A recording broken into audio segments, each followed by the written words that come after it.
नमस्कार दोस्तों, अभी हम इस वीडियो में आप लोगों को मैथ के 50 गो ऐसे ऑब्जेक्टिव क्वेश्चन आपको बताने वाले हैं जो आपके फाइनल एग्जाम में एकदम हूबहू यही ऑब्जेक्टिव क्वेश्चन आएगा, क्योंकि ये सारे चैप्टर का गेस ऑब्जेक्टिव क्वेश्चन है। इसको एक बार अच्छे से देखकर पूरा आप लोग अच्छे से याद कर लीजिए। तो सभी लोग जल्दी से, तो मैं वीडियो स्टार्ट करता हूँ बाबू, ठीक है ना। तो देखिए पहला नंबर क्वेश्चन है, दो समरूप त्रिभुजों के क्षेत्रफल क्रमशः 9 सेंटीमीटर स्क्वायर तथा 16 सेंटीमीटर स्क्वायर है, तो इनकी भुजाओं का अनुपात क्या होगा। दोस्तों इसमें का दो क्वेश्चन आपके एग्जाम में फिक्स आता है, दो क्वेश्चन 2 नंबर का आपको मिलेगा। तो याद रखना दोस्तों, अगर क्षेत्रफल का अनुपात दिया है, जैसे कि क्षेत्रफल का अनुपात दिया है 9/16, तो 9 और 16 दिया है ना, तो 9/16 इसका मतलब हुआ, 9/16 मतलब हुआ। और भुजा का अनुपात पूछ रहा है, तो इनको आप लोग रूट कर देना। तो 9 को रूट से बाहर निकालोगे 3, 4 को निकाल 16 को निकालोगे तो 4 मिलेगा। तो 3/4 और 3/4 को हम लोग 3:4 लिखते हैं, यानी कि दोस्तों आप इसको रूट में कर देना।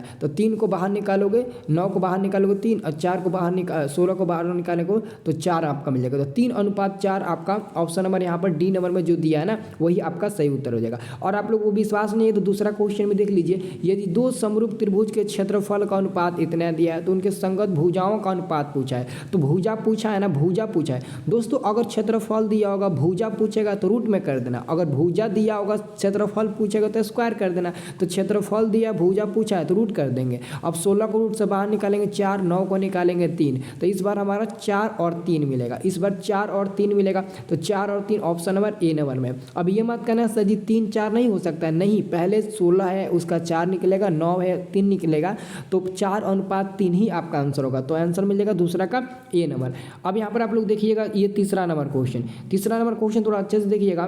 तीसरा नंबर क्वेश्चन है कि किसी बिंदु की एक्स अक्ष से दूरी उस बिंदु का कहलाता है। तो देखो अगर एक्स अक्ष कह रहा है ना, तो आप एक्स को काट दो, एक्स को छोड़ दो, वाई में चले जाओ। तो वाई जो होता है ना, उसको हम लोग कोटि भी कहते हैं, वाई नियामक भी कहते हैं, और वाई निर्देशांक भी कहते हैं। तो 3 नाम देते हैं, और 3 नाम में से कोई भी नाम होगा आप टिक लगा देना। तो 3 नाम में से एगो नाम कोटि दिया है, तो कोटि ऑप्शन नंबर बी आपका सही उत्तर हो जाएगा। बी नंबर हो जाएगा ना सही उत्तर, तो बी नंबर पर ही आप लोग टिक लगाना। अब देखिए अगला क्वेश्चन, अगला क्वेश्चन जो आपके एग्जाम में फेमस क्वेश्चन है, मूल बिंदु का निर्देशांक क्या है। तो मूल बिंदु का निर्देशांक 0,0 होता है, 0,0 होता है। जो हमारा अक्ष बनता है ना, ये एक्स अक्ष वाई अक्ष, तो यहाँ का जो आपका मूल बिंदु होता है ना, वही हमारा 0,0 होता है। क्या होता है, 0,0 होता है। तो आंसर हमारा मिल जाएगा डी नंबर 0,0, यही हमारा बिल्कुल सही उत्तर होगा। अब देखिए अगला क्वेश्चन, अगला क्वेश्चन हमारा है 5 नंबर। 5 नंबर क्वेश्चन है आपका 5 नंबर कि बिंदु 2,3 की मूल बिंदु से दूरी होगी। बिंदु 2,3 की मूल बिंदु से दूरी क्या होगा। तो बाबू किसी भी बिंदु की दूरी अगर मूल बिंदु से निकालना है तो आप लोग को एक फार्मूला याद रखना होगा। ये फार्मूला होता है रूट में एक्स स्क्वायर और प्लस में वाई स्क्वायर। ये किसका फार्मूला होता है, कोई भी अगर बिंदु का है मूल बिंदु से निकालना है उसकी दूरी, तो उसका फार्मूला होता है। तो बाबू 2,3 आपका बिंदु दिया है, 2,3 में ये जो 2 है ना वो एक्स का काम करेगा, और जो 3 है वो y का काम करेगा। तो x के जगह पर 2 है तो 2 का स्क्वायर कर देंगे, और इधर हम क्या कर देंगे, इधर 2 का स्क्वायर, तो इधर हम लोग 3 का स्क्वायर करेंगे। मतलब कि 2 का स्क्वायर 4, 3 का स्क्वायर 9, इन दोनों को जोड़ेंगे तो रूट में कितना मिल जाएगा, रूट में 13 मिलेगा, और 13 का कोई वर्गमूल ना निकलेगा। तो आपका ऑप्शन नंबर क्या मिल जाएगा, सी नंबर, रूट में 13 मिल जाएगा। याद रहेगा ना, याद रखिए। अब देखिए अगला क्वेश्चन, अगला क्वेश्चन आप लोग का है, अगला क्वेश्चन आप लोग का है कार्तीय तल में स्थित किसी बिंदु 6,4 के कोटि का मान क्या होगा। बाबू जिंदगी भर याद रखिएगा, कोई भी बिंदु कहीं का भी दिया रहे, मानते हैं कि कोई बिंदु x, y दिया है, तो x, y में जो x होता है ना वो हमारा क्या होता है, तो भुज होता है, भुज होता है। और जो y होता है ना वो हमारा क्या होता है, तो y हमारा कोटि होता है। y क्या होता है, तो हमारा कोटि होता है। तो वैसे ही दोस्तों 6,4 में ना 6 हमारा भुज हो जाएगा और 4 हमारा कोटि हो जाएगा। तो कोटि का मान क्या मिल जाएगा, 4 मिल जाएगा। तो यहाँ पर आपको बी नंबर में दिया गया है, ठीक है।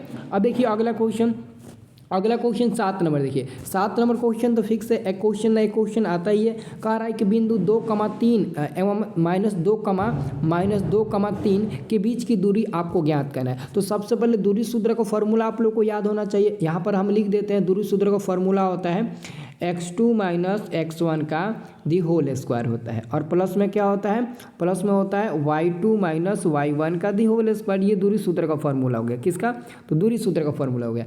अब देखो ये हमारा जो हमारा बिंदु 2,3 है ना, इसमें एगो x1 होगा, एगो y1 होगा। वैसे यहाँ पर एगो x2 होगा और एगो y2 होगा। तो x2 का मान -2 है तो -2, और बीच में माइनस है तो माइनस, और x1 का मान 2 है तो 2। अब इसका स्क्वायर करेंगे, प्लस y2 का मान 3 है और माइनस y1 का मान 3 है, तो इसका स्क्वायर करेंगे। तो देखो 3 में से 3 गया 0, 0 का स्क्वायर 0, तो यहाँ पर हमारा -2 मिला और -2, तो जोड़ेंगे तो -4 हो जाएगा। -4 का स्क्वायर करेंगे और रूट में करेंगे, ये तो हमारा 0 यानी कि खत्म हो जाएगा, इसका कोई अस्तित्व नहीं है। अब -4 का स्क्वायर 16, जब 16 को बाहर निकालेंगे तो 4 मिल जाएगा। तो 4 यहाँ पर ऑप्शन नंबर बी नंबर में दिया गया है, ध्यान से गलत टिक मत लगाना, 4 आंसर मिल जाएगा। अब देखिए अगला क्वेश्चन, अगला हमारा क्वेश्चन है 8 नंबर। 8 नंबर क्वेश्चन है बिंदु -4,3 किस पाद में स्थित है। ये सब बहुत इजी प्रश्न आपके एग्जाम में पूछा जाता है। तो देखो जी आप लोगों को कैसे बताना है। ये हमारा क्या हो जाता है, अक्ष हो जाता है। मैं एक क्वेश्चन को एक क्वेश्चन पर आधारित मैं 4 क्वेश्चन बताया था। ये हमारा x अक्ष होता है, ये हमारा y अक्ष होता है, और आप लोगों को पता है ये प्रथम पाद होता है, ये द्वितीय पाद, और ये तृतीय होता है, और ये आपका चतुर्थ होता है। तो पहला में प्लस प्लस होता है, दूसरा में माइनस प्लस होता है, तीसरा में माइनस और माइनस होता है, और चौथा में प्लस माइनस होता है। तो इधर देखिए आपको अंक नहीं बल्कि चिन्ह देखना है। तो 4 में माइनस चिन्ह है, कमा 3 में क्या है, प्लस चिन्ह है। तो माइनस कमा प्लस, देखो दूसरा घर में दिख रहा होगा ना माइनस और प्लस, तो दूसरा घर यानी कि बी नंबर वाला आपका सही जवाब हो जाएगा। बी नंबर वाला सही जवाब हो जाएगा कि नहीं, आप खुद देख लीजिए। अब देखिए आप लोग तीसरा नंबर क्वेश्चन है किस बिंदु की y अक्ष से दूरी उस बिंदु का कहलाता है, उस बिंदु का। तो बाबू अब y अक्ष पूछा है, वहाँ पर x अक्ष पूछा था, तो मैंने बोला था कि आप लोग x को छोड़ देना, y में चले जाना, y में कोटि, y नियामक, y निर्देशांक बताना। अब y अक्ष पूछा है तो y को छोड़ दो, x में चले जाओ। तो x को अपन भुज भी कहते हैं, x निर्देशांक भी कहते हैं, x नियामक भी कहते हैं। तो भुज का नाम नहीं दिया, x नियामक का भी नाम नहीं दिया, लेकिन x निर्देशांक का नाम दिया। तो हमारा x निर्देशांक बिल्कुल सही जवाब हो जाएगा, यानी कि 9 का आंसर ऑप्शन नंबर ए हो जाएगा। ओके, अब देखिए अगला हमारा क्वेश्चन आता है 10 नंबर। 10 नंबर क्वेश्चन है दो अक्षों के प्रतिच्छेदी बिंदु को क्या कहते हैं। दोस्तों ये हमारा क्या होता है, y अक्ष होता है, ये हमारा x अक्ष होता है, और इन दोनों का जो कटान बिंदु होता है ना, वो क्या होता है, मूल बिंदु, जिसका निर्देशांक 0,0 होता है। तो उसको हम लोग क्या कहेंगे, तो मूल बिंदु कहेंगे। और मूल बिंदु कहाँ दिया, मूल बिंदु ऑप्शन नंबर बी में दिया ना, तो यही हमारा ऑप्शन नंबर बी हो जाएगा। अब देखिए 11 नंबर क्वेश्चन। 11 नंबर क्वेश्चन है कि बिंदु 15,8 की दूरी मूल बिंदु से, तो मूल बिंदु से दूरी कैसे निकालेंगे। अभी मैंने आपको बताया था ना, मूल बिंदु से दूरी निकालने के लिए x² + y² अंदर इसमें फॉर्मूला याद रखना। तो x का मान 15, 15 का स्क्वायर 225, प्लस y का मान 8, 8 का स्क्वायर 64। तो इन दोनों को जोड़ेंगे तो आपका मिलेगा 289। 289 का वर्गमूल निकल जाएगा 17 बार में, तो अपन का आंसर मिल जाएगा 17, यानी कि सी नंबर वाला मिल जाएगा। क्या मिल जाएगा, 17 आपका सी नंबर वाला मिल जाएगा। देखिए जो भी विद्यार्थी हमारे व्हाट्सएप ग्रुप अभी तक नहीं जुड़े हुए हैं, 92445907 लास्ट में है 99, इस नंबर को सेव करके व्हाट्सअप बनाकर हाय लिख कर भेजना। मैं इधर से आपको अपने व्हाट्सअप ग्रुप का लिंक भेज दूंगा, और आप लोग व्हाट्सअप ग्रुप ज्वाइन करके आप फटाक से हमारे ग्रुप में ज्वाइन कर लीजिएगा। बहुत मदद मिलेगा व्हाट्सअप ग्रुप में अगर आप लोग जुड़ते हैं तो, ठीक है। चलिए अब देखिए अगला क्वेश्चन आपका है 12 नंबर। 12 नंबर आप लोग का क्वेश्चन है 12 नंबर, tan a बराबर होगा। tan a बराबर क्या होता है बाबू, tan a बराबर हमारा cot 90 - a होता है। क्या होता है, cot 90 - a होता है, ऑप्शन नंबर ए होगा। क्योंकि फार्मूला होता है बाबू, फार्मूला होता है कि अगर cot 90 - a आपको दिखे एक जगह पर थीटा कुछ भी रह सकता है, तो हमारा tan a के ही बराबर होगा। किसके, तो tan a के बराबर हम लोग फार्मूला जानते हैं। और अगला हमारा क्वेश्चन है, ये भी दोस्तों फार्मूला है 13 नंबर। 13 नंबर आपका फार्मूला बनेगा sec² a - 1, sec² a - 1 का मान है। sec² a - 1 का मान क्या होगा, तो आप सभी विद्यार्थियों को याद रखना है sec² a - 1 का मान क्या होता है। तो देखो आपको अगर नहीं याद होगा ना, तो सबसे पहले आपको एक चीज़ याद होगा, sec² a और माइनस में tan² a, ये तो फार्मूला याद होगा, बराबर में एक होता है, ठीक है, याद है। तो यहाँ से क्या करिए, ये sec² a हो जाएगा, और ये बराबर को उधर एक है ना, इसको इधर लाइएगा तो माइनस में हो जाएगा, और बराबर का चिन्ह दे दीजिए, और -10 को उधर भेज दीजिए, तो माइनस है तो अब उस उधर जाएगा तो प्लस हो जाएगा, यानी कि sec² θ - 1, यानी कि sec² a - 1 बराबर tan² a। तो tan² a ऑप्शन नंबर बस सिर्फ आप लोग टिक लगा दीजिए, गलती नहीं होगा, ठीक है। अब देखिए अगला क्वेश्चन आप लोग का है 14 नंबर कि 9 सेक स्क्वायर ए माइनस 9 10 स्क्वायर ए बराबर है। तो इसमें देखिए यहाँ पर भी 9 है, यहाँ पर भी 9 है, तो दोनों में से एक 9 कॉमन ले लेंगे तो आपका बच जाएगा सेक स्क्वायर ए बच जाएगा, माइनस में बच जाएगा आपका 10 स्क्वायर ए। इधर से आपका एक 9 निकल जाएगा, देखो इधर से भी 9 निकल जाएगा क्योंकि 9 कॉमन ले लिए, फिर 9 से गुणा करेंगे तो आपका मिल जाएगा। अब ये हो जाएगा 9 गुणे 1, क्योंकि इस पूरा का मान होता है आपका 1, तो 9 गुणे 1 यानी कि 9 मिल जाएगा। आंसर आपका मिलेगा बी नंबर। देखो इस पूरा का मान 1 होता है, फार्मूला आप लोगों को हम बताए थे, पूरा का मान क्या होता है, पूरा का मान 1 होता है और फार्मूला आप लोगों को याद रखना है, सबको फार्मूला एकदम याद रखना है, ठीक है। अब देखिए दोस्तों अगला मैं क्वेश्चन की बात करूं, अगला क्वेश्चन हमारा है 15 नंबर। 15 नंबर हमारा क्वेश्चन है कि निम्नलिखित में कौन कॉस ए के बराबर है, निम्नलिखित में कौन कॉस ए के बराबर है। तो बाबू याद रखना कॉस ए बराबर, अगर ये कॉस ए बराबर आपको ऐसे नहीं पता चलेगा कैसे होता है, आपको सबसे पहले जानना होगा कि बाबू जो sine square theta, sine square A, चलो ए लिखते हैं, और प्लस में कॉस स्क्वायर ए, ये जब बराबर में एक होता है ना, तो यहाँ से हम अगर कॉस स्क्वायर का मान निकालेंगे, कॉस स्क्वायर ए का, यानी कॉस स्क्वायर ए बाहर निकालेंगे ना, तो ये 1 है तो 1 और माइनस ये उधर जाएगा तो माइनस में बन जाएगा आपका साइन स्क्वायर ए बन जाएगा। तो दोस्तों जब यहाँ से हम कॉस पर से स्क्वायर हटाएंगे तो कॉस ए बराबर आपका वही होगा, बस वही मान आपका रूट में चला जाएगा, तो 1 माइनस साइन स्क्वायर ए मिल जाएगा ना, 1 माइनस साइन स्क्वायर ए, तो अंदर रूट में 1 माइनस साइन स्क्वायर ए आपको ऑप्शन नंबर ए में खूब साफ आप लोगों को दिख रहा होगा, तो आप उसी पर टिक लगा देना। और अगला आप लोगों का क्वेश्चन नंबर 16 है, क्वेश्चन नंबर 16 है यदि tan 60 डिग्री का मान होगा, यदि tan 60 डिग्री का मान होगा, चलो ठीक है थोड़ा सा मिसप्रिंट कर दिया, केवल tan 60 डिग्री का मान होगा पूछना चाहिए, यदि नहीं लगाना चाहिए। तो tan 60 डिग्री का मान क्या होगा, तो याद रखना है tan 60 डिग्री का जो मान होता है ना वो कितना होता है, तो केवल आपका √3 होता है। तो tan 60 डिग्री का मान आप लोगों को केवल √3 बता देना है, आप लोगों को गलती नहीं करना है। और देखिए इसमें अक्सर लड़के गलती कर देते हैं, cos 1 degree 2 degree 3 degree 90 degree इसका मान क्या होगा, तो बहुत लोग मतलब बहुत लोग ना सोचने लगते हैं कि इसका आंसर हम कैसे टिक लगाएंगे। देखो आपको टेंशन नहीं लेना है, आपको इधर का क्या दिया आपको नहीं देखना है, लास्ट में क्या दिया cos 90, cos 90 का मान क्या होता है, cos 90 का मान 0 होता है ना, cos 90 का मान 0, तो 0 गुणे समथिंग 0, आप 0 पर टिक लगा दीजिएगा। अगर कोई भी गलत काटेगी तो बोल देना सर जी बताए थे। अब देखिए अगला क्वेश्चन आपका 18 नंबर, 18 नंबर आप लोगों का क्वेश्चन है 2 cos स्क्वायर 60 डिग्री का मान क्या होगा, तो 2 गुणे cos 60 का बाबू मान होता है 1/2, तो चूंकि स्क्वायर है तो स्क्वायर भी दे देंगे, तो चलो 2 और गुणे 1 का स्क्वायर 1, 2 का स्क्वायर 4 मिल जाएगा, 2 का स्क्वायर क्या मिलेगा 4 मिल जाएगा, तो 2 से ये 4 कट जाएगा 2 बार में, तो मिलेगा आपका 1/2। तो 1/2 नहीं दिया है, लेकिन 1/2 को अगर भाग देते हैं तो 0.5 मिलेगा ना, तो 0.5 दिया। देख लीजिए बहुत शातिर आंसर दिया है यहाँ पर ऑप्शन में, बहुत दिमागी लाल है क्वेश्चन भी, ठीक है। चलिए अगला हमारा क्वेश्चन है 19 नंबर ना, 19 नंबर क्वेश्चन है cos square 40 degree plus sine square 50 degree का मान है। cos square 40 degree plus sine square 50 degree का मान क्या होगा, cos square 40 degree plus sine square 50 degree का मान क्या होगा। तो आप सभी विद्यार्थियों को याद रखना है इसका मान डायरेक्ट आप लोग एक पर टिक लगा देना, क्यों, क्योंकि इन दोनों में से ना, इन दोनों में से किसी एक को चेंज करोगे तो इसके रूप में मिलेगा साइन स्क्वायर थीटा प्लस में cos स्क्वायर थीटा के रूप में मिलेगा, और इसके रूप में अगर मिल गया तो उसका मान तो एक तो हर हालत में होगा क्योंकि फार्मूला होता है, इसलिए इसका मान आप लोग एक पर टिक लगाना और एक याद भी रखना। अब देखिए अगला क्वेश्चन है कि वृत्त के केंद्र पर बना कोण कितने डिग्री का होता है। जो बाबू ये वृत्त होता है इसके केंद्र जो O होता है ना, इस पर जो कोण बनता है ना वो कितने डिग्री का कोण बनता है, इस पर जो कोण बनता है वो पूरे 360 डिग्री का बनता है। तो पूरा वृत्त पर 360 डिग्री का कोण बनता है, वृत्त के केंद्र पर ना पूरे 360 डिग्री का कोण बनता है। अगर मैं कहूँ कि जब वृत्त के केंद्र पर 360 डिग्री का कोण बनता है तो अर्धवृत्त के कोण कितना होगा, तो आप यही ना कहेंगे सर जी 360 का आधा हो जाएगा 180, तो 180 आपका कहना 100% गलत है। 90 डिग्री का अर्धवृत्त का कोण होता है, अर्धवृत्त का कोण कितना होता है 90 डिग्री का होता है। इसे आप लोग को याद रखना है और अपने दोस्तों को भी इसके बारे में जानकारी देना है, ओके।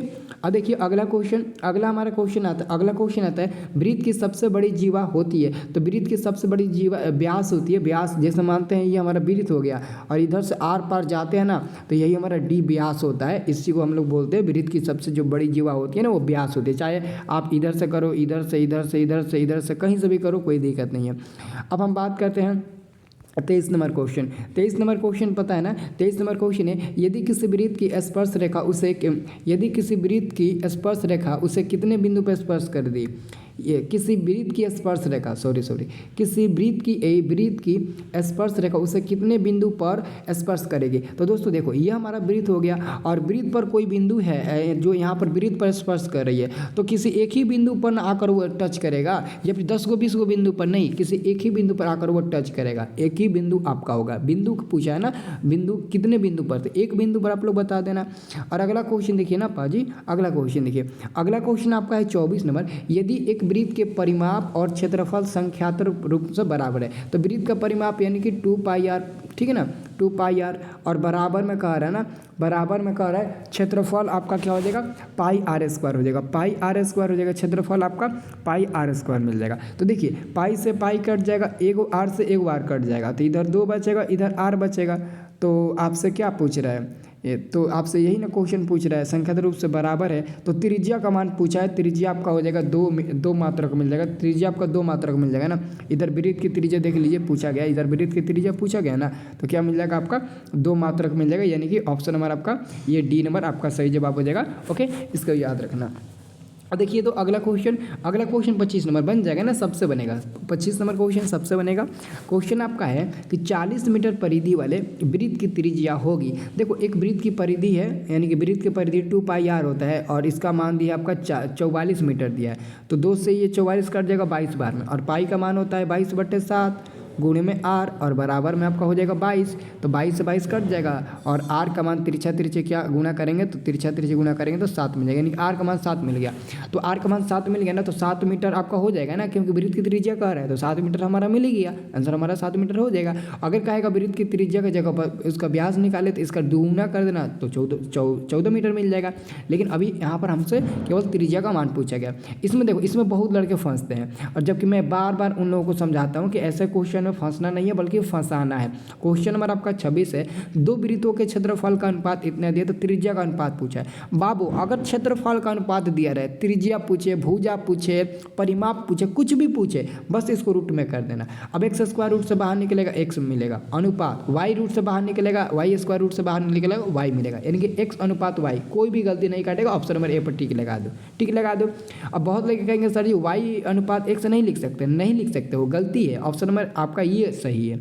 ओके, याद रखना। अब आप लोग खुद यहाँ पर देखिए, अब क्वेश्चन पूछा है कि 2 वृत्तों की परिधिया का अनुपात 2 और 3 का अनुपात में है, तो उनकी त्रिज्या का अनुपात क्या होगा। अब देखो इसमें क्षेत्रफल का नामो निशान नहीं है, तो क्षेत्रफल का नामो निशान नहीं है तो मतलब कि इसमें ना ही रूट करेंगे ना ही स्क्वायर करेंगे, जो है वैसे ही हम आंसर टिक लगा देंगे। तो 2:3 है तो 2:3 ही हम आंसर भी टिक लगा देंगे, क्योंकि इसमें क्षेत्रफल कुछ भी नहीं दिया है। ओके, तो याद रखना। अगला क्वेश्चन हमारा 28 नंबर है, अधिकतम बारंबारता वाले वर्ग को कहते हैं। तो जो अधिकतम बारंबारता वाले वर्ग होते हैं ना, उसको हम लोग बहुलक कहते हैं। क्या कहते हैं, बहुलक कहते हैं। तो सी नंबर आंसर मिल जाएगा, उसे हम लोग क्या कहते हैं, बहुलक कहते हैं। इसे आप लोग को याद रखना है, बहुलक कहते हैं। क्या कहते हैं, बहुलक कहते हैं। अगला क्वेश्चन देखिए, अगला क्वेश्चन आपसे एक क्वेश्चन पूछेगा, ये बहुत शानदार क्वेश्चन है। क्वेश्चन है कि 2 3 0 3 2 2 6 का बहुलक होगा। तो देखो बहुलक निकालने के लिए सबसे आसान तरीका हम आपको बताएं। देखो बाबू, बहुलक निकालने के लिए सबसे आसान तरीका यही होता है कि इसमें देखो सबसे ज़्यादा बार कौन अंक दिया है, तो 2 यहाँ पर भी है, यहाँ और यहाँ पर भी है, यहाँ पर भी है। 3 2 बार दिया है, सॉरी 2 जो है ना वो 3 बार दिया है, 2, लेकिन 3 2 ही बार दिया है। तो जो अंक सबसे ज़्यादा बार होगा वही आपका बहुलक होगा। तो 2 अंक सबसे ज़्यादा बार है तो आपका आंसर 2 ही मिल जाएगा, ऑप्शन नंबर जो ए ही में मौजूद होते, ए नंबर आपका सही उत्तर हो जाएगा। अब देखिए एक और क्वेश्चन पूछ दिया कि बताओ 1 3 0 3 1 3 का बहुलक होगा। तो इसमें देखो 3 ज़्यादा बार है तो 3 ही आपका आंसर हो जाएगा, जो ज़्यादा बार है वही आपका आंसर हो जाएगा। ये बहुलक निकालने का ट्रिक होता है। अब हम आपको माध्यिका निकालने का भी ट्रिक बता देते हैं। यहाँ पर 31 नंबर में माध्यिका पूछा ना, तो देखो माध्यिका निकालने के लिए बाबू जो भी अंक दिया होगा उसको बढ़ते क्रम में सजा देना। बढ़ते क्रम में सजाने आता है, नहीं आता है, देखो मैं सिखा देता हूँ। जो सबसे छोटा अंक है उसको पहले लिखिए, फिर उससे बड़ा क्या है 2, 2 से बड़ा क्या है 3, 3 से बड़ा 4, 4 से बड़ा 5, 5 से बड़ा 6, 6 से बड़ा 7। तो आप ऐसा सजा लेना बढ़ते क्रम में। अब इसमें बीच वाला कौन मान है, बीच वाला देखिए, तो सबसे बीच में आपको देखिए 4 है, इधर से 3 को काट लीजिए, इधर से 3 को काट लीजिए, तो एकदम बीच में 4 मिल रहा है ना, और बेचारा 4 अकेले पड़ गया, और यही तो 4 हमारा आंसर हो जाएगा माध्यिका का मान। तो माध्यिका निकालने का ये सबसे ज़बरदस्त ट्रिक होता है, तो आप निकाल लेना, आंसर आपका मिल जाएगा सी नंबर। अगला क्वेश्चन देखिए, अगला क्वेश्चन है प्रथम 3 सम संख्याओं का माध्य। बाबू माध्य निकालने के लिए टोटल संख्या को जोड़कर जो जितना संख्या होगा उससे हम लोग भाग दे देते हैं। तो सम संख्या बाबू क्या होता है, 2 होता है, 4 होता है, 6 होता है, 8 होता है, 10 होता है, यही ना सब होता है। 4 देखो 2 बार 4 लिख दे, यही सब होता है ना आपका सम संख्या। तो कह रहा है कि आपको मात्र 3 को सम संख्या लेना है। तो एगो 2 ले लीजिए सम संख्या, 2 के बाद से एगो 4 ले लीजिए, 4 के बाद से एगो 6 ले लीजिए। अब सबको जोड़ दीजिए, कौ अंक हुआ, 3 को नहीं तो 3 से भाग दे दीजिए। अब 2 4 6 6 6 12, तो 12/3 और ये 12/3 4 से 12 में कट जाएगा, तो 4 मार्क में कटेगा। तो ऑप्शन नंबर आपका सी नंबर सही जवाब मिल जाएगा। अब देखिए तो अगला क्वेश्चन आपका 33 नंबर है। 33 नंबर क्वेश्चन है, यदि x, 3, और 5 4 और 5 का माध्य 4 है। यानी कि दोस्तों माध्य निकालने के लिए क्या करेंगे, माध्य निकालने के लिए हम पहले टोटल अंक को जोड़ेंगे। तो x हमारा अंक है, जोड़ेंगे, 3 है जोड़ेंगे, 4 है जोड़ेंगे, 5 है जोड़ेंगे, 5 है जोड़ेंगे, ठीक है ना। ये हम लोग जोड़ दिया। कौ अंक है, 4 गुना है, 1 2 3 4 गुना है, तो 4 से भाग दे देंगे। ऑलरेडी माध्य कितना दिया है, 4 दिया है, तो 4 बराबर x होगा और प्लस 3 4 7 7 5 12, तो ये हमारा 12 मिल जाएगा। बाबू 12 में x नहीं जुटता है क्योंकि वो x 4 माने 12 हमारा अंक है, तो x प्लस हमारा क्या मिल गया, 12 मिल गया। और बाटा में 4, तो 4 में 4 में गुणा कर दीजिएगा 16 और बराबर में x प्लस 12। अब 12 जाकर 16 में घट जाएगा, तो x का मान आपका 4 मिल जाएगा, जो ऑप्शन नंबर बी में दिया है। यही तो आपका सही उत्तर हो जाएगा। देख लीजिए कितना आसान है ना आसान। अब देखिए अगला क्वेश्चन आपका 34 नंबर है ना। 34 नंबर क्वेश्चन है कि माध्यिका का 3 गुणा और माध्य का 2 गुणे का अंतर क्या होता है। तो आपका बहुलक होता है बाबू, यानी कि बहुलक बराबर पता है क्या होता है, बहुलक बराबर बाबू एगो फार्मूला होता है। बहुलक बराबर माध्यिका का 3 गुना, यानी कि 3 माध्यिका क्या होगा, 3 माध्यिका और 2 माध्य का 2 गुना, मतलब कि माइनस अंतर मतलब माइनस और 2 आपका माध्य हो जाएगा। यही तो आपको फार्मूला याद रखना है, यही तो फार्मूला आपका बनता है। और अगला आपका क्वेश्चन है 35 नंबर आप लोगों का क्वेश्चन है कि चर मान 5 3 8 2 4 की माध्यिका कौन होगा। इसका माध्यिका का मान बताना है। तो देखिए माध्यिका का मान बताने से पहले इसको बढ़ते क्रम में सजा लीजिए। सबसे छोटा 2, 2 से बड़ा 3, 3 से बड़ा 4, 4 से बड़ा 5, 5 से बड़ा 8। तो बीच वाला मान कौन है, इस बार भी बीच में 4 ही आया है। इधर से 2 काट लेंगे तो बीच में बेचारा 4 बच गया। तो हर बार 4 ही बचता है, तो यही हमारा आंसर हो जाएगा। कुछ भी बच सकता है बीच में, ओके। तो जो बीच वाला होगा वही आपका आंसर होगा। अब देखिए अगला क्वेश्चन कह रहा है कि इतना आपको माध्य निकालना है। तो माध्य निकालना है तो पहले को अंक है, 1 2 3 4 5 अंक है ना। तो 5 से भाग दीजिए, 5 से भाग दे दीजिए और सबको जोड़िए। अभी नहीं, सबको पहले जोड़िए। तो आप 5 से भाग दे दीजिए और सबको जोड़िए, यानी कि x को जोड़ना है और प्लस में 1 मिनट मैं ऐसे ही जोड़ देता हूँ, ठीक है ना। ऐसे ही मैं जोड़ देता हूँ क्योंकि जगह नहीं है, मैं जोड़ देता हूँ। यहाँ पर हमारा क्या हो गया, 5 हो गया, 5 गो अंक है। अब सबको जोड़िएगा तो x और x, 2x, एगो 3x, एगो 4x, एगो 5x, तो 5x मिल जाएगा। फिर प्लस, अब देखिए 3 और 3 6 और 9 15 15 6 नहीं 3 6 9 9 18 और 12 आपका 30 मिल जाएगा। 30 मिल गया ना। यानी कि अगर 5 कॉमन ले लेते हैं तो ब्रैकेट में x और प्लस 6 5 30, तो 6 बच जाएगा और नीचे आपका 5 बच जाएगा। तो 5 से 5 कैंसिल हो जाएगा। तो ब्रैकेट में हमारा जो बचा है ना x प्लस 6, वही तो x प्लस 6 आपका आंसर मिलेगा, जो ऑप्शन नंबर ए में दिया है। और अगला क्वेश्चन देखिए 37 नंबर। ये क्वेश्चन है किस निश्चित घटना की प्रायिकता का मान होता है। तो निश्चित घटना की प्रायिकता का मान क्या होता है, हमेशा 1 होता है। क्या होता है, हमेशा 1 होता है। इसे आप लोग को याद रखना, हमेशा 1 होता है। और अगला क्वेश्चन आपका है कि यदि ई कोई घटना हो तो पी प्लस पी डैश का मान, तो पी ई का मान होता है 1 और पी डैश का मान होता है 0। जब इन दोनों को जोड़ोगे ना तो 1 ही मिलेगा, 1, और वही हमारा ऑप्शन नंबर बी नंबर में दिया गया है। अब देखिए अगला क्वेश्चन है प्रायिकता का अधिकतम मान। बाबू प्रायिकता का अधिकतम मान क्या होता है, 1 ही ना होता है। प्रायिकता का जो अधिकतम मान होता है वो 1 होता है। यहाँ पर ऑप्शन में दिया होगा 1 होता है ना, देख लीजिए ऑप्शन नंबर बी में दिया है, प्रायिकता का मान अधिकतम होता है 1 होता है। अब देखिए अगला क्वेश्चन आपका है किसी घटना की प्रायिकता का मान नहीं होती है। बाबू घटना की प्रायिकता का मान माइनस में कभी होता ही नहीं है, क्योंकि प्रायिकता का मान 0 से स्टार्ट होता है। 0,0.1 हो जाएगा, 0.1 0.1 मिल जाएगा, 0.2 मिल जाएगा, ऐसे जात 1 तक जाता है। और 1 0 से छोटा नहीं होता है और 1 से उधर आपका बड़ा नहीं होता है। 0 या 0 से बड़ा, 1 या 1 से छोटा ही होगा, यानी कि आंसर आपका मिल जाएगा ए नंबर। अगला हमारा क्वेश्चन है कि किन्हीं घटनाओं की प्रायिकता का योग होता है, तो आपका एक ही ना होता है। किन्हीं भी प्रायिकता की घटनाओं का योगफल का मान कितना होता है, तो एक ही ना होता है। तो इसको आप लोग अच्छे से कर लेना।